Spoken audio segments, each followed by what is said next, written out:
రైతు సోదరులందరికీ నమస్కారం అండి. నా పేరు రమేష్ కుమార్ అండి. నేను ఐపీఎల్ బయోలాజికల్ కంపెనీలో ఏరియా ఫీల్డ్ మార్కెటింగ్ మేనేజర్గా ఏపీ తెలంగాణ రాష్ట్రాల్లో పనిచేయడం జరుగుతుందండి. సో ఈరోజు మనం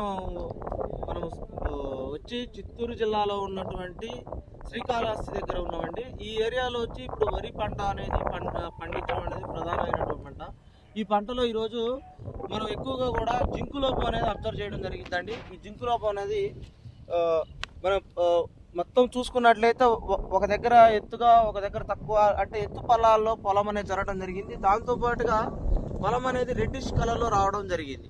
మీరు మొత్తం పొలం మొత్తం చూసుకున్నట్టు ఇటు సైడ్ కూడా చూసుకున్నా కూడా పొలం అంతా కూడా రెడ్డిష్ కలర్లో రావడం జరిగింది. అదేవిధంగా ఎత్తు పొలాలు రావడం అనేది జరిగిందండి.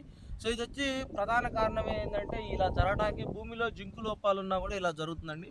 సో దీనికోసం వచ్చి మన మార్కెట్లో వచ్చి రకరకాల జింకుకు సంబంధించినటువంటి ఎరువులు దొరుకుతాయండి. అందులో వచ్చి జింక్ సల్ఫేట్ కానీ, జింక్ కార్బోనేట్ కానీ, జింక్ ఆక్సైడ్ కానీ ఇవి దొరుకుతాయండి. జనరల్గా మీరు రైతులందరూ తీసుకొచ్చి ఇవి వాడుతుంటారు.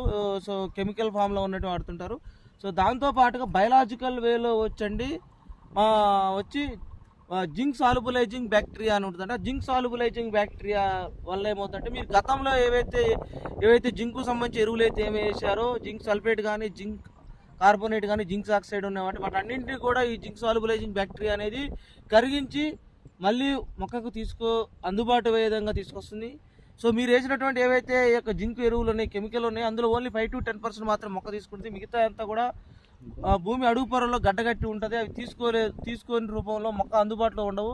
కాబట్టి జింక్ సాల్యుబులైజింగ్ బ్యాక్టీరియాని మీరైతే ఎకరానికి వచ్చి ఒక 4 kg వాడుకున్నట్లయితే ఏవైతే జింకు లోపం వల్ల వచ్చే వరిలో ఉన్న జింకు లోపం వల్ల వచ్చే సమస్యలు అనేవాటిని తగ్గించుకోవచ్చు. దాంతోపాటుగా ఇప్పుడు ఐపీఎల్ బయోలాజికల్ సంబంధించినటువంటి జింకు అనేటువంటి ప్రొడక్ట్ దొరుకుతుందండి. అందులో వచ్చి ఎలిమెంటల్ జింకు దొరుకుతుంది. దాంతోపాటుగా ఇన్స్టెంట్గా మొక్కకు కావాల్సిన జింకు దొరుకుతుంది. అదేవిధంగా అందులో ఉన్న జింక్ సాల్యుబులైజింగ్ బ్యాక్టీరియా మీరు ఏవైతే వేసినటువంటి ఈ జింక్ ఎరువులు ఏవైతే ఉన్నాయో జింక్ సల్ఫేట్ కానీ, జింక్ ఆక్సైడ్ కానీ, జింక్ కార్బోనేట్ ఏవైతే భూమి అడుగు పొరలో గడ్డగట్టి మొక్క తీసుకొని అందుబాటులో లేనటువంటి ఏవైతే ఉన్నాయో ఈ జింకుకు సంబంధించిన ఎరువులు వాటన్నింటిని కూడా కరిగించి మళ్ళీ మొక్కకు అందిస్తుందండి.